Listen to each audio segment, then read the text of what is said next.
Gracias, presidenta. Muy buenos días a todos. Después de esta lección de hipocresía socialista, yo quiero hacerle una aclaración al portavoz del PNV, al señor Legarda. Usted es un diputado veterano, yo acabo de llegar, soy un novato, esta es su cuarta legislatura. ¿Sabe usted que la fecha de esta Diputación Permanente no la hemos fijado nosotros, verdad? Sabe que la fecha de esta Diputación Permanente la ha fijado el Partido Socialista, la ha fijado la Presidencia de la Cámara. Que nuestras peticiones datan de hace un mes. Nuestras peticiones urgentes eran de hace un mes y que se debaten hoy, porque han estado un mes en la mesa de la señora Armengol, paradas, frenadas, en el congelador de la señora Armengol. Y ahora que el PNV dice que está comprometido con la causa de Venezuela por la libertad, explíquele usted a sus votantes por qué hoy no van a apoyar nuestra petición de que el presidente del Gobierno y el ministro de Asuntos Exteriores expliquen la postura de España con respecto a lo que está sucediendo en Venezuela. Explíqueselo usted, porque le he dejado sin excusas en este debate. Muy bien. Señorías, el pasado 28 de julio se celebraron en Venezuela unas elecciones trascendentales en su transición de la dictadura que hoy padece a la democracia que todavía anhela. La cita llegó precedida por unos antecedentes dramáticos. El régimen de Maduro había incumplido en reiteradas ocasiones los acuerdos de Barbados, destinados a asegurar unas elecciones con todas las garantías. Había impedido a María Corina Machado presentarse a las elecciones, inhabilitándola de forma irregular por un periodo de 15 años. Había vetado la presencia de la mayoría de observadores internacionales independientes, incluida la Unión Europea. Había boicoteado el voto de los más de 8 millones de venezolanos que residen forzosamente en el extranjero, fuera de su país, permitiendo votar solo a 69.211 ciudadanos de los 8 millones, menos de un 1%, y había atacado sin descanso a las fuerzas políticas opositoras, amenazando la libertad, la integridad física y la vida de muchos de sus líderes y militantes, e impidiendo que hiciera una campaña electoral en condiciones democráticas. A pesar de ello, el 28 de julio, el pueblo de Venezuela dejó el miedo en casa, salió masivamente a votar e impulsó el deseado cambio de régimen a golpe de papeleta. Nosotros, una delegación del Partido Popular, hicimos todo lo que estuvo en nuestra mano para estar allí, respondiendo a la invitación de María Corina Machado y Edmundo González Urrutia, que como amigos quisieron que les acompañáramos de acuerdo a lo establecido en los acuerdos de Barbados, que contemplaba la existencia de observadores internacionales y también de invitados de las distintas candidaturas. Nosotros acudíamos como invitados de la candidatura de Edmundo González Urrutia. Ya les contesto yo antes de que me lo planteen. ¿Y quién pagó el viaje del Partido Popular? El Partido Popular. Otros no pueden dar explicaciones sobre sus viajes. Todavía no sabemos quién sufragó el viaje de José Luis Rodríguez Zapatero, si fue Maduro, si fue el Partido Socialista o si fue alguna empresa con intereses económicos en la zona vinculados a esas personas. Desgraciadamente, el chavismo no permitió nuestra entrada en nuestro país y nosotros estuvimos desatendidos por parte del embajador de España en Venezuela, siguiendo órdenes directas del Ministerio de Asuntos Exteriores, del titular de ese ministerio. Y pisando el suelo de Caracas, cerró el paso a aquellos que estábamos allí para apoyar una causa justa y una causa democrática, mientras, eso sí, abría las puertas a los que acudieron a Venezuela para ayudar a la supervivencia de una dictadura criminal. Y hablo de Juan Carlos Monedero, del José Luis Rodríguez Zapatero o de los representantes de Bildu y de BNG, que ya sabían el resultado electoral incluso antes de que los venezolanos votasen. Sabían que tenía que ganar Maduro.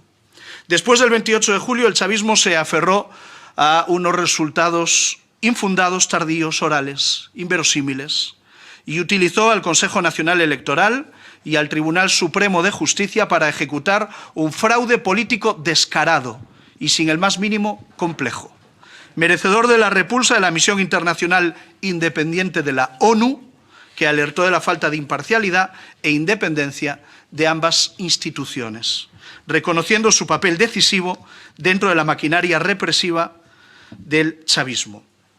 A la par que el Centro Carter, único observador internacional independiente habilitado, concluyó que las elecciones, y leo textualmente y entrecomillado, no podían ser consideradas como democráticas y sentenció que la falta de publicación de los resultados desglosados por mesa constituía una grave violación de los principios electorales. Afortunadamente, el intento de fraude chavista se topó con un muro democrático admirable y un muro democrático conmovedor. En una labor heroica, la oposición victoriosa recopiló el 83% de las actas electorales, de las actas de escrutinio. Y de forma pública, transparente y verificable, demostró que el ganador de las elecciones fue Edmundo González Urrutia, con el 67% de los votos. Carece de sentido continuar insistiendo a las autoridades chavistas en la publicación de unas actas que nunca han querido publicar y que ha conseguido hacer públicas la oposición y no el gobierno. Porque esas actas ya están al alcance de todo el mundo. Y esas actas han demostrado una validez que ha sido avalada rotundamente.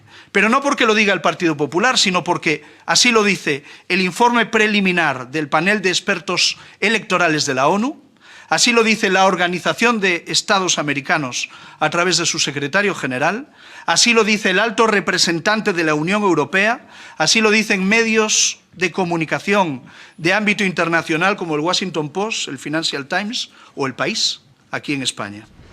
Así como varios trabajos académicos que concluyen la fiabilidad de los datos que ha conseguido aportar la oposición venezolana.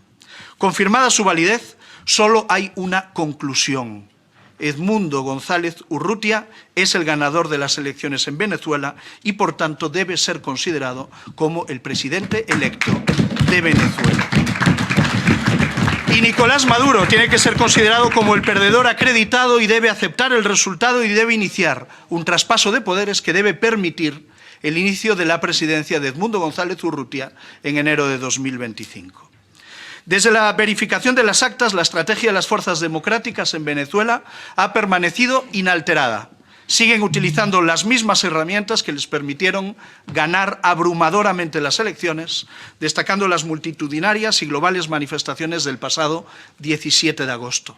Yo aprovecho para apoyar en nombre del Partido Popular la que está convocada para el próximo 28 de julio, dentro de muy pocas horas. Y por su parte, el chavismo tampoco ha cambiado de estrategia. Sigue apoyándose en los arrestos, en las detenciones, los asesinatos y las violaciones de derechos y de libertades. Solo en las últimas semanas, lamento que se rían en las bancadas del Partido Socialista, solo en las últimas semanas se han producido más de 1.400 arrestos en Venezuela, les hace gracia. Casi 30 asesinatos de personas inocentes, según Foro Penal, acompañados de la reciente citación arbitraria de Edmundo González como investigado por la Fiscalía. ¿Qué ha hecho el Gobierno de España? Mire, llegados a este punto, esa es la pregunta.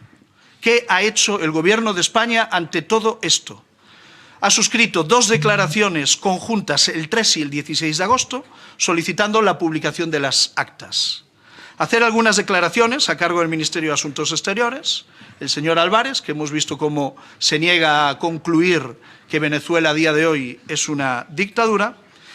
¿Y qué ha hecho el Gobierno? Pues guardar un silencio atronador, pues no hemos escuchado a Sánchez ni una sola palabra de condena, ni del fraude electoral, ni de la represión que ha continuado al fraude electoral. ¿Qué le pedimos desde el Partido Popular al Gobierno de España? Pedimos al Gobierno de España que vaya mucho más allá de lo que ha ido. Es completamente insuficiente lo que ha hecho el Gobierno de España en relación con Venezuela. Pedir la publicación de las actas ya no es suficiente. Es necesario y conveniente el reconocimiento de Edmundo González Urrutia como ganador acreditado de las elecciones presidenciales, tal y como ya han hecho otros países: Estados Unidos, Canadá, Uruguay, Argentina, Ecuador, Panamá o Costa Rica. Pedimos al Gobierno de España que lidere todo esto, que no simplemente se adhiera a otras declaraciones, que lidere. Suscribir declaraciones conjuntas ya no es suficiente. Los estrechos vínculos de España y Venezuela nos obligan a ser protagonistas y no a ser un actor de reparto, como pretende ser el Partido Socialista y Pedro Sánchez. Pedimos al Gobierno que siga el ejemplo de líderes de otros países, como el presidente de la República de Chile, por ejemplo, al que ser de izquierdas no le impide llamar a las dictaduras por su nombre. Lamentablemente la izquierda en España, lamentablemente el Gobierno de España, lamentablemente Pedro Sánchez, parece que prefiere dictaduras de izquierdas antes que gobiernos democráticos de derechas.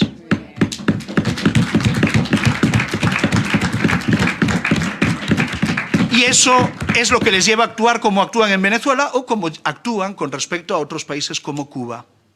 Nadie entiende que el Gobierno de España esté tan dispuesto a tomar la delantera en un asunto como Palestina y no esté dispuesto a llevar la delantera en un asunto tan importante como es el de Venezuela, con el que tenemos vínculos históricos clarísimos. ¿Y qué pedimos al Gobierno de España?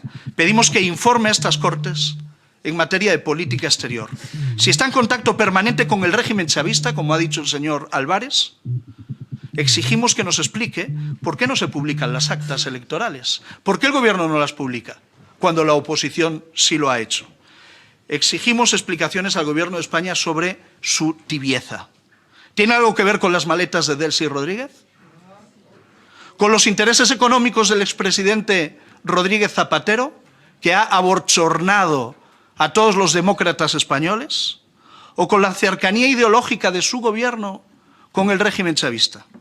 Exigimos una explicación al silencio de Sánchez, que desde el 31 de julio no ha pronunciado ni una sola palabra sobre lo que está sucediendo en Venezuela. Y exigimos luz sobre las tinieblas que rodean la relación de José Luis Rodríguez Zapatero con la República Bolivariana de Venezuela. ¿Por qué el Gobierno valora y aprecia su labor en Venezuela? ¿Cuál es exactamente su labor? ¿A qué se dedica? ¿Por qué no firmó la petición del Grupo de Puebla para que se publicaran las actas? ¿Cuáles son sus intereses en Venezuela? Por todo lo anterior, con estas tres iniciativas agrupadas, pedimos la comparecencia urgente y extraordinaria del presidente del Gobierno y del ministro de Asuntos Exteriores aquí en el Congreso de los Diputados, para arrojar luz donde hay demasiada oscuridad y para que desde esta Cámara lancemos un mensaje claro al pueblo de Venezuela y que defendamos entre todos una Venezuela libre y una Venezuela democrática. Nada más y muchas gracias. Muy bien.